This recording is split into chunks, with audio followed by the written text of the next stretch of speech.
Okay, at this point, Sax should be gone by the end of this season. Seriously.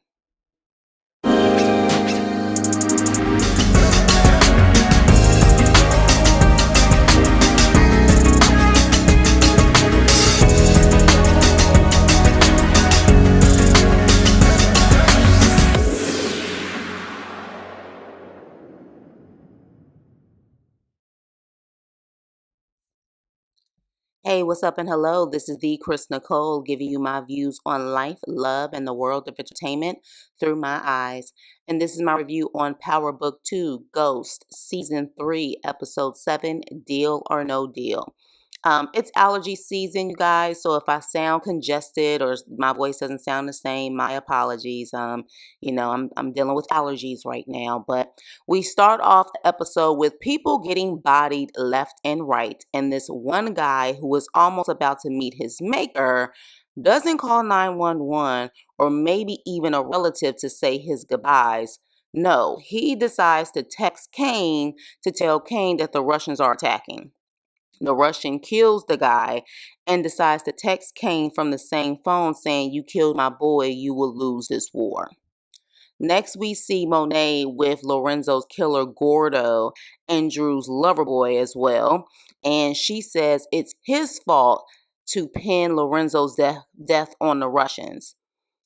How about it's your fault for getting Lorenzo killed, Monet, over a mistake? I mean, he genuinely did not mean to kill your son. I mean, I understand it still hurts, but I mean, damn. So Monet wants Gordo to stay away from Drew for Drew's safety. And Gordo's like, "You don't care about his safety. You're nervous about him finding out who got his father killed." Then Loverboy Gordo says he's going to keep seeing Drew and she ain't gonna do shit about it. So you already know at that point, Eveline, she-devil, she gonna plot and plan to eliminate him. So Tariq speaks to Lauren on the phone. And by the way, yes, my anal side is coming out. Look at that scene. I don't have good pictures for this episode, but look at that first scene with Tariq and Lauren, and look at Lauren close up. Her nails are on point to be someone who's been underground for I don't know how long. I mean, does she sneak out to get her nails done? Like, yeah, like her nails are on point. But anywho, let me move on because I can probably hear people now saying, "Why does that even matter?" I'm anal. I analyze everything. Okay, so Tariq tries to manipulate Lauren to give him the info on what the feds have on him. Lauren doesn't trust him. She even says he doesn't care about who he hurts to get what he wants, which is true. I mean, he is just like his daddy. Next, we see a jungle fever freaky tale scene, and as soon as they are done, he is complaining about Tariq. Kiki pretty much tells Brayden she knows his hustle and she thinks it's brilliant, and she puts another bug in his ear like Kane did that will create even more division between Tariq and Brayden, where she implies that he doesn't need Tariq. Monet calls a meeting about how effed up things are right now, and then she wants to meet with Tariq alone. And she pretty much says, "You are my thinker. Why don't you think?" And in my personal opinion, they were able to run their operation for a long time without Tariq. So I'm like, who was the thinker then? When Lorenzo was in jail, who was the thinker? I don't know. I guess maybe Lorenzo was still really truly operating stuff behind the scenes in jail, but let Monet tell us she was running things. So Tariq says he can call in a favor to get the Russians busted so they will be forced to lay low for a while so the attack will stop. Monet is down with that and even says she's glad Tariq stopped acting like a little bitch over his gone girlfriend. Maybe Tariq will kill Monet. I don't know. I just know that she has to go at some point because she uses people and then disrespects them at the same time. Like, where is that allowed where people at a certain point gonna get tired of that shit? You need them, Monet. They don't need you. You're becoming dead weight at this point. So I would be mindful about what you say. Sorry, y'all. Gotta drink my water while I'm having my allergy issues. So Davis and Sachs are talking about prepping Theo to get him out of jail. Davis asks Sachs about any more info on the murder investigation for Lauren. Saxe lies, of course, and says there isn't a murder investigation. At this point, why doesn't Davis know that Saxe is full of shit? I'm just really confused. Like, maybe he does, he's just not showing it, but does he feel like because now that he's paying Saxe, that Saxe wouldn't cross him or lie to him? Like, he's been a piece of shit even before you hired him. But anywho, while they prepare the brother bombs every question, but Davis gives him hope that he will be fine. And they reminisce over some things from the past. And when Theo leaves, Davis is like, my brother's not getting out of here. Like, he just bombed all of these questions. And with that, Saxe pretty much says, look, I may have another way to get him out. So next we see Drew goes to Gordo'S family and says that he needs info on when the Russians pick up their product. And they say, hell no, because it will come for us. They will come for us, once they find out, of course, because they know that we would have told you. And so Gordo says, to give Drew the information because he is family, and they say they will vote on it after Drew leaves. Saxe is with Jen and tells Jen to switch out a member of the parole panel. So one that will actually take a bribe for Theo's parole panel. Jenny is hesitant until Saxe says that Davis has one of Whitman's files in his office. Now, I'm sorry, and again, I don't know, but who the hell is Whitman? I don't remember Whitman, and Lauren last name isn't Whitman. So can someone in the comments tell me below who Whitman is? So because of this info, Jenny pretty much agrees to switch out the parole panel member. Saxe gets into his feelings about Jenny still lying to him. And then Jenny says, can't we just move past this? And I'm like, Heffa, didn't you just blackmail him last episode? Then Saxe pretty much says he will burn her if she lies to him again. So who really has the upper hand here? Because they both pretty much giving each other threats back and forth.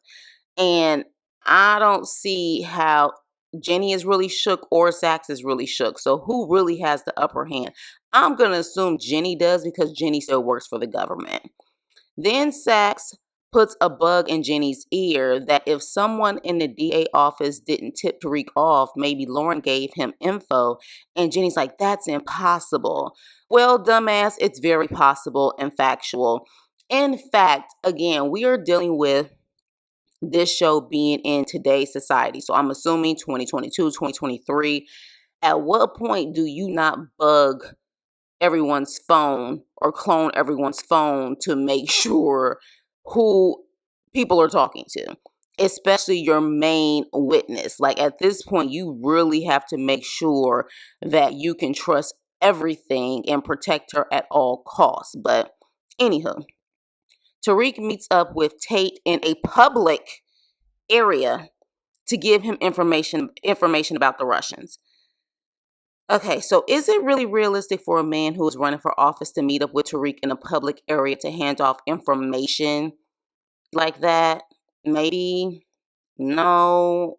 I mean, seriously. I mean, he's running for office. He's in New York City.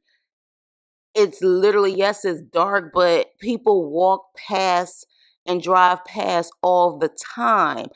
Again, don't understand it, but y'all let me know if you feel like that's very possible, but I just don't see him meeting him in a public area like that.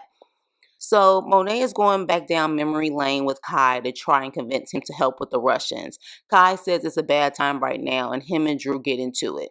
So Salim has his Love Jones, say baby, can I be your slave moment, and does spoken word for Diana, and Diana disses him, so he turns into a little bitch and pretty much says he knows all of her secrets about selling drugs and all of that stuff, and pretty much he implies that he will possibly tell on her, but he just wants to see her squirm to see, how she's going to react to the fact that, he holds the secrets and he can snitch on her at any time.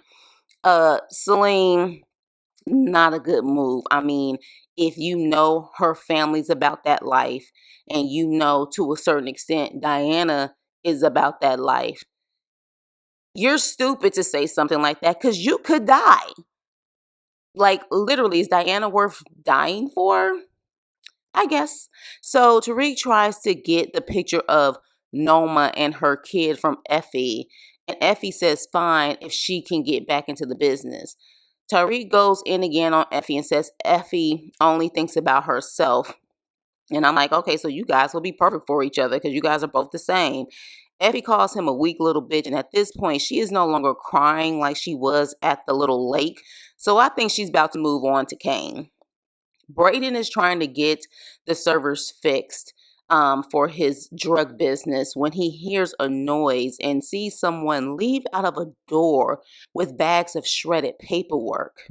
Conveniently, the door is left open, and conveniently, Braden sees a private area where he can conveniently go in and see all of this paperwork that is being shredded, and he sees books and conveniently takes them,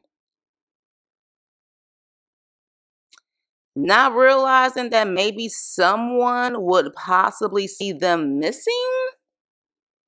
Okay. I mean, I would say it'd been more realistic if maybe he took pictures of stuff, but I guess that would take too much time. But to take all of those books, no one realized they're gone. Okay.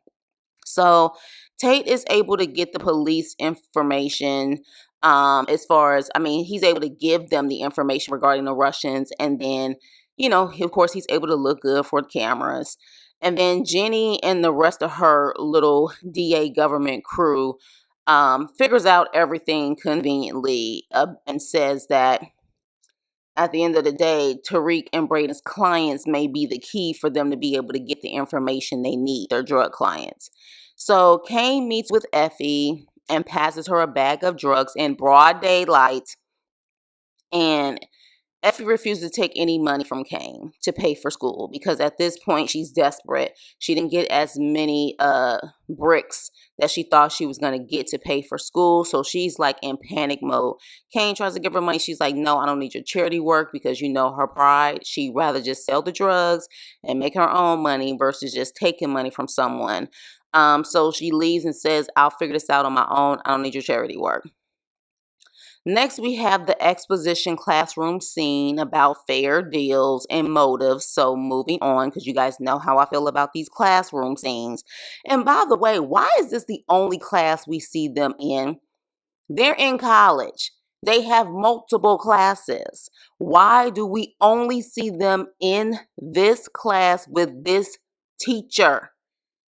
Like, come on. So Sachs comes to Davis about the parole panel member, and he said, to Davis, like, okay, I just need your okay to bribe him. So just give me the okay, and I need the cash.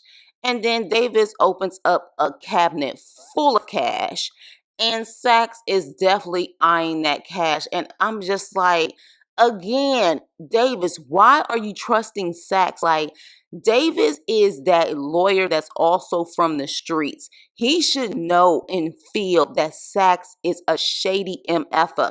Like, I understand you think you bought that shady man, but when you're dealing with someone that shady who used to work for the feds, I will always side eye him and make sure I say 10 steps ahead. You feel me? But yeah, so Braden is looking at those books he stole, and he is shook by whatever he sees. Meanwhile, Tariq's outside and he's texting Lauren, and that detective that's with Jenny is playing a homeless person to find a coffee cup. But what's weird is he knows exactly where the drugs are. He just conveniently opened up the bottom, and I'm like, do people randomly open up bottoms of coffee cups? But again, I guess that's one of those things where you're gonna dig through every little thing. I personally would have preferred that scene if maybe he just took the trash knowing that it was theirs and then maybe went somewhere else to do like a deep dive in it, but he just conveniently went in that area where the drugs are.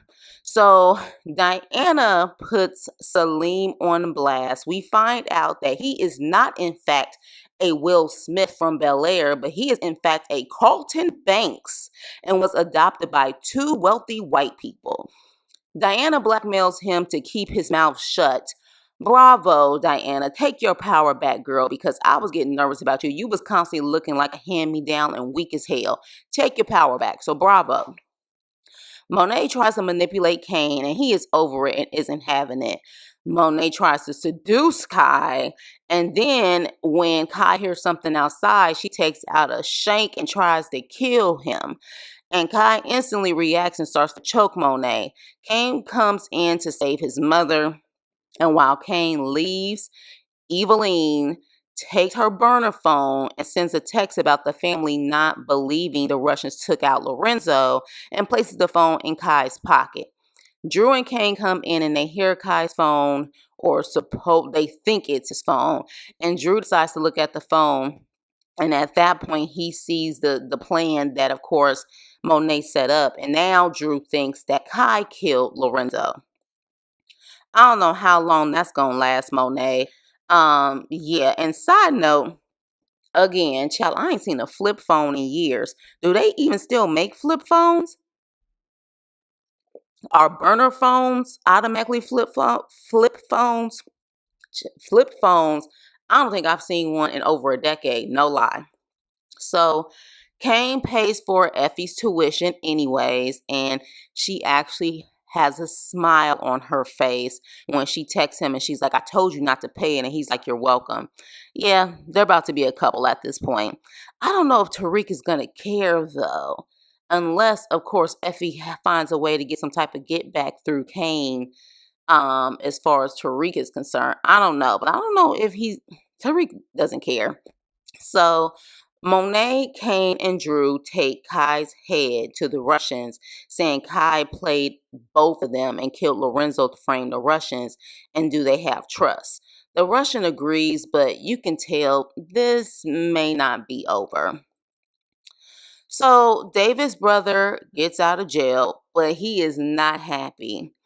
He explains pretty much that he took the fall for Davis because he knew Davis would be someone legit. But now Davis could go to jail trying to free his brother because he knows that he did some shady shit to get, Theo out. And pretty much what Theo's upset, he doesn't want to speak to his brother at this point because he said what he went through and going to jail means nothing if all Davis did was turn around and pretty much be a criminal in the first place.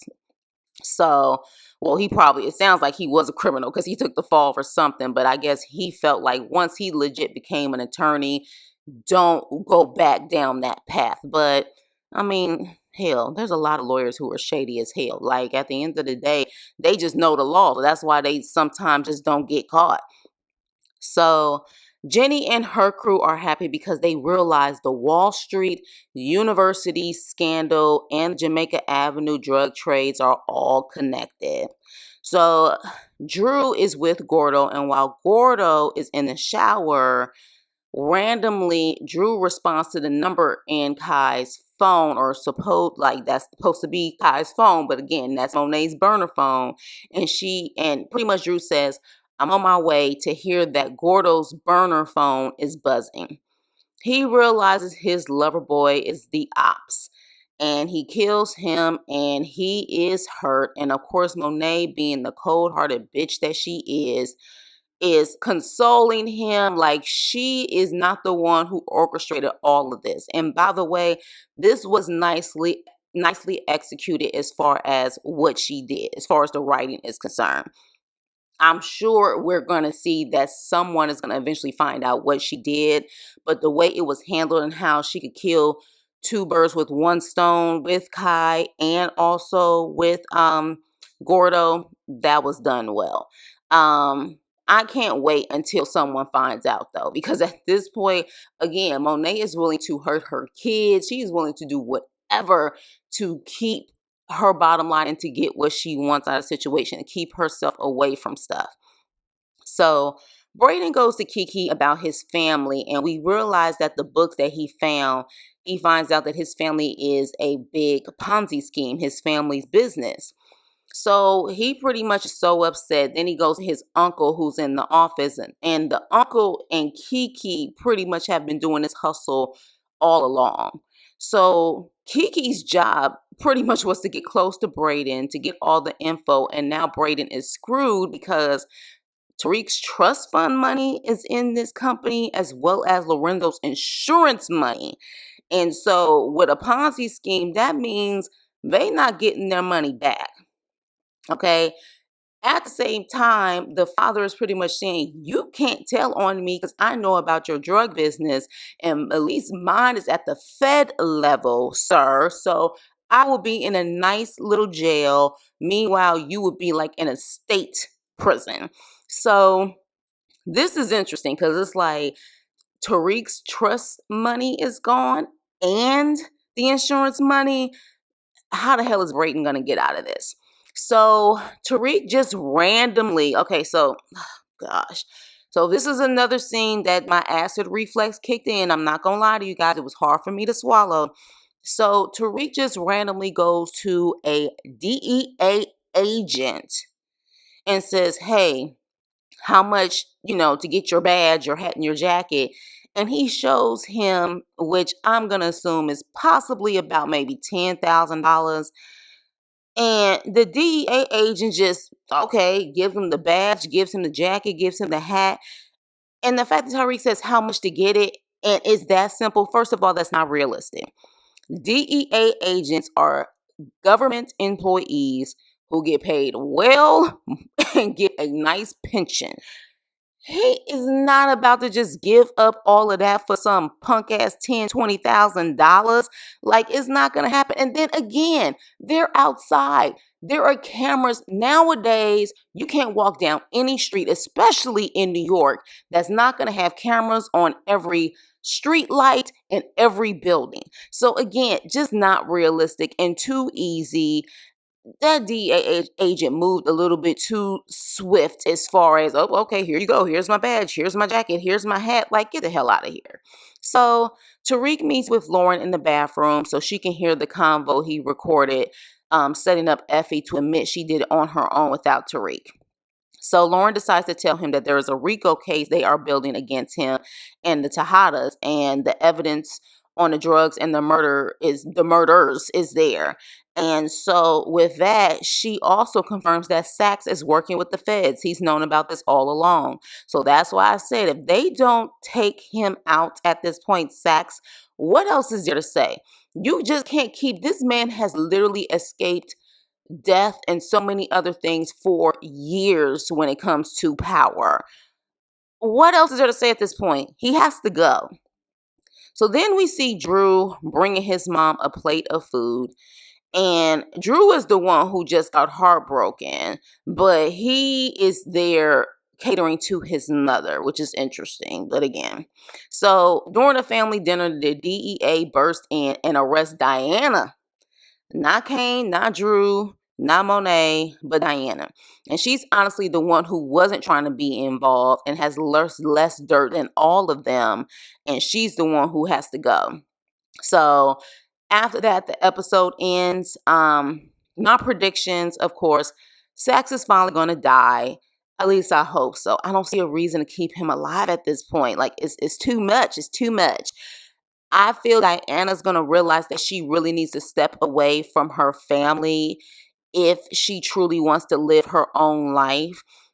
Because she's always kind of like the one that they push to the side and just, she has to be her own woman at this point. And I know she's always tried to have her acceptance, especially with her mother, but she has to realize that she needs to separate herself, especially if she wants to stay at Stansfield, which is interesting because I'm like, at this point, can she stay at Stansfield? I think something's going to happen to David's brother. Something's going to happen to him. Something's going to happen in that situation because it's that poetic justice that you did all of that to get him out just where something may happen to him. And then what was the point of doing all of that? So I have a feeling something's going to happen to the brother. And the Gordo'S family, or the Gordo'S family, I said the Gordo'S, but Gordo'S family is going to put everything together, and Monet will have a war that she won't be able to stop. So those are my predictions as far as this season is concerned. What are your predictions? What are your comments about this episode? Please share.